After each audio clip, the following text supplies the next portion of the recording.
আসসালামু আলাইকুম everyone, welcome back to Ishan's mom happiness channel. তো আজ বানাবো একদম অনুষ্ঠান বাড়ির মতো সবজি ডাল। তার জন্য আমি একটা হাঁড়ির মধ্যে ঘি নিয়ে নিলাম।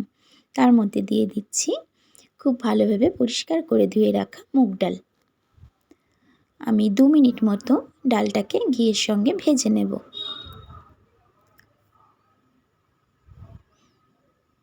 এরপর আমি গরম পানি অ্যাড করে দিচ্ছি।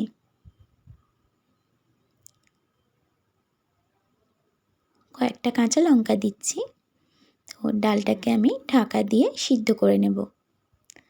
ঢাকাটা ওপেন করে একবার নাড়াচাড়া করে দিলাম। এদিকে ডালটা সিদ্ধ হতে থাক।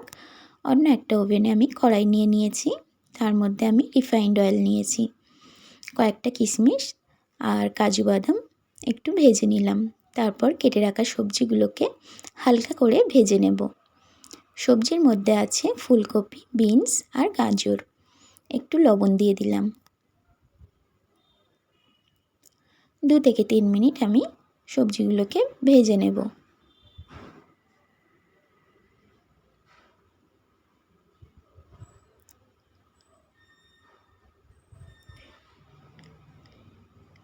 এদিকে ডালটা খুব ভালোভাবে সিদ্ধ হয়ে গেছে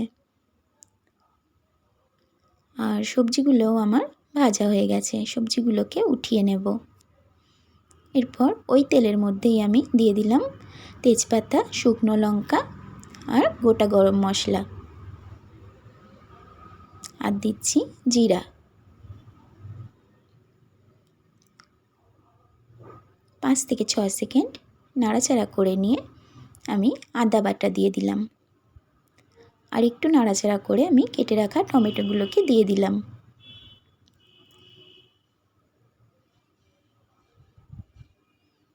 এর মধ্যে আমি একটু লবণ আর হলুদ দিয়ে খুব ভালোভাবে টমেটোটাকে কষিয়ে নেব।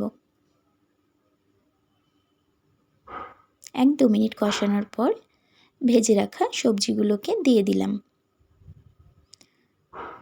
সবজিগুলো দিয়ে আমি 3 থেকে 4 মিনিট এইভাবে কষিয়ে নেব।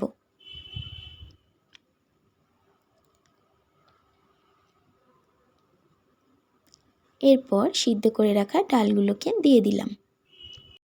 তো আমি একটু নাড়াচাড়া করে এর মধ্যে আমি গরম পানি অ্যাড করে দেব।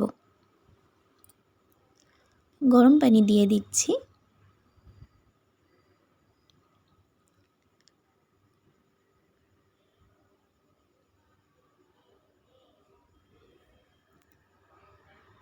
এরপর আমি ভেজে রাখা কাজু কিশমিশগুলোকে দিয়ে দিলাম।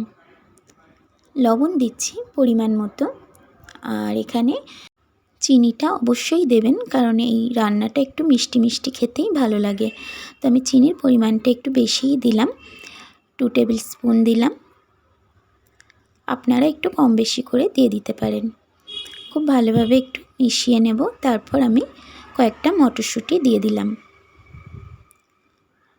সবগুলোকে খুব ভালোভাবে মিশিয়ে নিয়ে আমি এটাকে 7-8 মিনিট হাই ফ্লেমে রান্না করে নেব। 7-8 মিনিট পর আমি একটুখানি ঘি অ্যাড করে দিলাম। এরপর আমি গ্যাসের ফ্লেমটাকে অফ করে দেব।